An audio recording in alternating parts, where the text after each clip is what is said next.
হয় বোলে, সেইকাৰণে ভগৱানৰ ভকতি নকৰে। বুজি পাইছেনে? এতিয়া তাৰ প্ৰমাণটো কেনেকুৱা? ভগৱানে কৈছে মোৰ ভক্তি কৰাসকল সদায় মানে দৰিদ্ৰ হৈ থাকিব লাগে। দেৱা তাৰ প্ৰমাণ আছে। দশম স্কন্ধ যেতিয়া ৰাজসুই যজ্ঞ কৰিছিল, যুধিষ্ঠিক কৈছিল ভগৱানে যে হে যুধিষ্ঠিৰ, তুমি মোৰ ভক্তি কৰিছা, কিন্তু যিজন মোৰ একান্ত ভকত হয় তাৰ মই 3টা পৰীক্ষা লৈ ল'ম বুলি কৈছে। কি পৰীক্ষা? প্ৰথম পৰীক্ষাটো হৈছে য়ৈসম অনুগন্ধ্ৰামি হৰিষৌ তদ্ধনম সদেহি। প্ৰথম পৰীক্ষাটো হৈছে যি মোক সেৱা কৰে, যি মোৰ একান্ত ভক্তি কৰে, প্ৰথমে মই তাৰ কামনা বাসনা আটাইকেইটা মই হৰণ কৰিম দেই। এইটো 1 নম্বৰ পৰীক্ষা।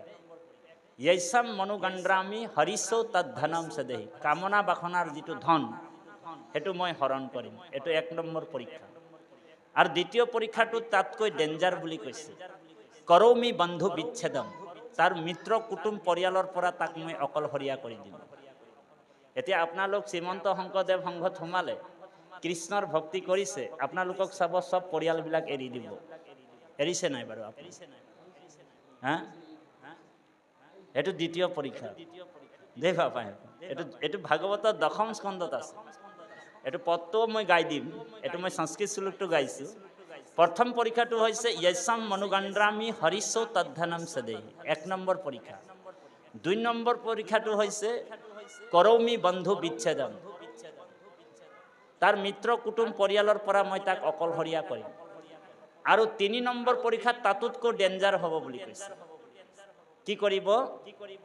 সৰ্বম ক্লেশাদি জীৱনম, তাৰ জীৱনত মই দুখৰ ওপৰত দুখ দিম বুলি কৈছে। কেতিয়াবা মই তাৰ হাতটো ভাঙি দিম, ঔ হৰি ঔ ৰাম।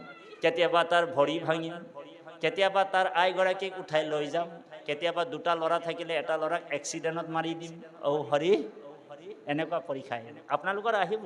ভক্তি যেতিয়া দৃঢ়কে কৰিব ঈশ্বৰক, তেতিয়াই পৰীক্ষা আৰম্ভ হৈ যাব।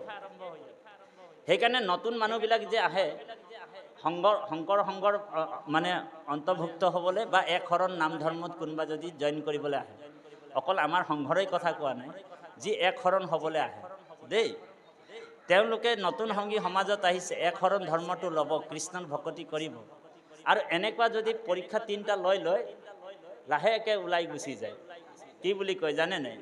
বোলে তোদের বোলে সমাজেও থাকবার নাইখে আর কৃষ্ণর ভক্তিও করবার নাইখে। হ্যাঁ